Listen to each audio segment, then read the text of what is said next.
अस्सलाम वालेकुम। ADP class second semester.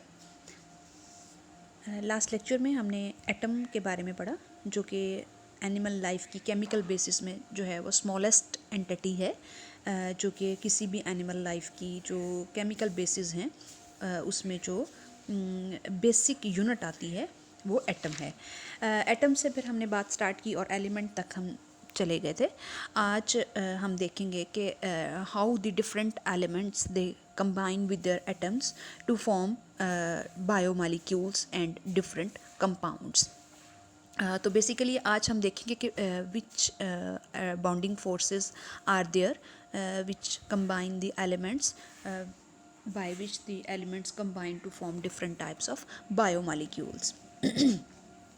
Atom के बारे में हमने पढ़ा था कि एटम का जो स्ट्रक्चर होता है उसके सेंटर में जो है वो न्यूक्लियस है, और उसकी जो सराउंडिंग रीजन है जिसमें ऑर्बिट्स हैं, उन ऑर्बिट्स के अंदर जो है वो इलेक्ट्रॉन्स उस न्यूक्लियस को जो है वो सराउंड करते हैं। तो atom electrons they are distributed around its nucleus in an orbit, and these orbits are called as energy level shells, and location of these electrons greatly influence reactions.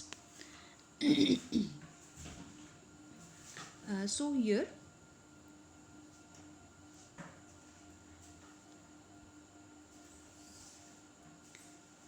seven energy levels are possible. Each shell can hold only a certain number of electrons. हर shell में एक specific number of electrons होते हैं. The shell which are nearest to the nucleus they has 2 electrons, which is the first shell. It mostly has 2 electron, यानी ये shell जो है अगर इसमें 2 इलेक्ट्रॉन मौजूद हों तो ये शेल कंप्लीट हो जाता है. फिर सेकंड और थर्ड शेल्स आ जाते हैं. सेकंड और थर्ड शेल्स जो होते हैं ये मैक्सिमम 8 इलेक्ट्रॉन्स कैरी करते हैं, ठीक है. और अगर सेकंड और थर्ड शेल में 8 इलेक्ट्रॉन्स मौजूद हों तो इसका मतलब ये है कि सेकंड और थर्ड शेल भी कंप्लीट शेल है. और जो अगर किसी भी एटम का जो है वो शेल कंप्लीट होता है तो वो एटम जो है वो स्टेबल होता है और वो नॉन रिएक्टिव होता है. कोई भी एटम उस वक्त रिएक्टिव होता है जब उसका जो शेल होता है उसके अंदर नंबर ऑफ इलेक्ट्रॉन्स जो होते हैं वो कंप्लीट नहीं होते. जैसे अगर थर्ड शेल में 8 की बजाय 7 होंगे या 6 होंगे तो उस सूरत में जो है वो एटम अनस्टेबल होगा और मोर रिएक्टिव होगा, और वो किसी दूसरे एटम के साथ कंबाइन करेगा to complete its shell to be stable, ठीक है. वो स्टेबलाइज होने के लिए किसी भी एटम के साथ रिएक्ट करेगा. और किस तरह रिएक्ट करेगा? वो बॉन्डिंग करेगा, जिसको हम आगे जो है वो डिटेल में देखेंगे. Larger numbers fill the more distant shells. The shell is complete and stable and it holds the maximum number of electrons. ये मैंने आपको भी बताया कि कोई भी शेल अगर कंप्लीट है और स्टेबल है उस वक्त जब इसके अंदर मैक्सिमम नंबर ऑफ इलेक्ट्रॉन्स जो होते हैं वो मौजूद होते हैं. Some atoms have incomplete or unstable outer shells. They try to gain electron, they try to lose electron, or they also try to share electrons with other atoms. तो ये 3 चीज़ें जो है वो शेयरिंग जो है वो बॉन्डिंग के लिए हो सकती हैं. या तो वो इलेक्ट्रॉन लूज़ करेगा, या इलेक्ट्रॉन गेन करेगा, या इलेक्ट्रॉन जो है वो किसी दूसरे एटम के साथ शेयर करेगा. For example, the atom of sodium has 7 electrons. 2 are in the first shell, 8 in the second shell, and 1 in the third shell. It loses single electron from its outer shell. ठीक है. अब इसने अपने outer shell से एक electron lose कर दिया तो बाकी जो इसका सेकंड शेल होगा उसके अंदर चूंकि 8 इलेक्ट्रॉन्स होंगे तो वो स्टेबल हो जाएगा. Thus this atom tends to form chemical bond with other atoms. It fills the second shell and makes the atom stable. यहाँ पर आपको नीचे ये सोडियम की जो है वो दिखाई गई है. ये कार्बन एटम आपको दिखाया गया है. नेक्स्ट जो हमारा टॉपिक है उसमें हम देखेंगे कि how these elements are the atoms they form biomolecules. मैंने आपको बताया कि ये एटम्स जो हैं या तो अपना इलेक्ट्रॉन गेन करेंगे या लूज़ करेंगे या फिर शेयर करेंगे, ठीक है. तो अगर ये इलेक्ट्रॉन्स जो है, अगर ये एटम्स अपना इलेक्ट्रॉन शेयर करने से केमिकल बॉन्ड बनाते हैं तो उस बॉन्ड को हम कोवेलेंट बॉन्ड कहते हैं. तो कोवेलेंट बॉन्ड जो है ये ऐसा बॉन्ड है जो इलेक्ट्रॉन की शेयरिंग से बनता है, ठीक है. यानी अगर एटम जो है अपना इलेक्ट्रॉन किसी दूसरे एटम के साथ शेयर करके उस एटम के साथ बॉन्डिंग कर लेता है तो उस टाइप ऑफ केमिकल बॉन्ड को हम कोवेलेंट बॉन्ड कहेंगे. और इलेक्ट्रॉन्स जो होते हैं इनको पेयर्स में जो है पेयर्स की फॉर्म में शेयर किया जाता है इन कोवलेंट बॉन्डिंग। अब कोवलेंट बॉन्ड जो है ये तीन तरह का हो सकता है, या तो सिंगल हो सकता है अगर एक ही इलेक्ट्रॉन जो है वो शेयर हो रहा है, सिंगल पेयर शेयर हो रहा है। डबल इलेक्ट्रॉन अगर जो है वो दो इलेक्ट्रॉन्स पेयर ऑफ इलेक्ट्रॉन्स जो है वो शेयर हो रहे हैं। और ट्रिपल जो है ये उस वक्त जब तीन जो है वो इलेक्ट्रॉन्स के जो पेयर हैं वो शेयर हो रहे होते हैं, तो उस वक्त ट्रिपल कोवलेंट बॉन्ड बनता है depending upon the number of electrons shared, single, double और ट्रिपल कोवलेंट बॉन्ड। उसके बाद जो सेकेंड टाइप ऑफ बॉन्ड है that is form between the atoms, that is hydrogen bonding. Hydrogen bonding जो है ये पार्शली पॉजिटिव और पार्शली नेगेटिव एटम्स के दरमियान में बनता है, जिसमें इलेक्ट्रोस्टैटिक फोर्स ऑफ अट्रैक्शन होती है between electronegative atom and partially electropositive atom, जैसे हाइड्रोजन एटम।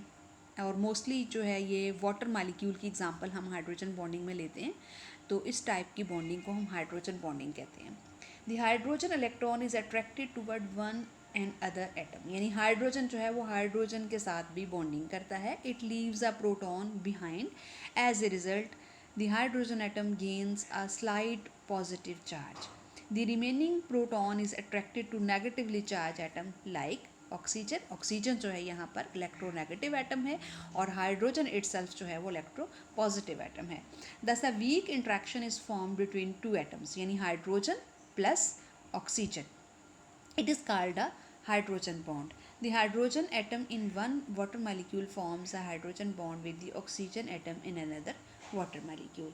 इस तरह water molecules के दरमियान में जो attractive force होती है, जो bonding होती है, that is type of hydrogen bonding. ठीक है, इस डायग्राम में जो है वो आपको दिखाया गया है। उसके बाद थर्ड जो कैटेगरी आ जाती है that is ionic bonds. It is form by the attraction of the opposite ions. ठीक है, an atom gains or loses electrons, that it acquires an electrical charge, so it is called an ion. There are two types of ions having positive charge, a positive ion जिसको हम cation बोलते हैं, and atom loses one or more electrons and it becomes positively charge. ठीक है, अगर कोई atom जो है इलेक्ट्रॉन लूज करेगा and it will gain positive charge, इसको हम कैटाइन बोलेंगे। No, it is more positively charge proton in the nucleus. This positively charge is known as one or more plus signs. Examples of cations are sodium ion Na+, potassium ion K+, and hydrogen ion H+. दूसरी type के जो इसमें ions आते हैं that are anions. Anions जो है इसको negative ion को हम कहते हैं। ठीक है, अगर किसी एटम के ऊपर जो है नेगेटिव चार्ज है तो उसको हम नेगेटिव आयन बोलेंगे और इसको हम एनाइन बोलेंगे। एन एटम गेन्स वन और मोर electrons, thus it becomes negatively charged. This negatively charged is shown as one or more minus signs. Some anions are chloride जैसे Cl-, hydroxyl ion OH-, and bicarbonates HCO3-. अब इसमें example जो है वो हम mostly sodium chloride की लेते हैं, जिसमें सोडियम एटम जो है वो क्लोरीन एटम के साथ जो है वो कंबाइन करता है। Sodium atom donates one electron to the chlorine atom. This electron changes the balance between the protons and electrons in the two atoms, यानी सोडियम का भी और क्लोराइड का भी, क्लोरीन का भी। तो यहाँ पर जो है the sodium atom gains one proton, then it has electrons. The chlorine atom gets one more electron, then it has protons. The sodium atom is left with a net positive charge and net negative charge chlorine atom. ठीक है, these opposite charges attract each other. अब ये positive और negative charges हैं। ठीक है, और ये मोस्टली ये टाइप की जो बॉन्डिंग है ये मेटल और नॉन मेटल एटम्स के दरमियान में बनती है। तो ये ऑपोजिट चार्जेस जो हैं फिर ये पॉजिटिव और नेगेटिव, यानी सोडियम पॉजिटिव और क्लोराइड नेगेटिव, क्लोरीन नेगेटिव जो है ये दोनों एक दूसरे को अट्रैक्ट करते हैं और ये आयनिक बॉन्ड बना देते हैं।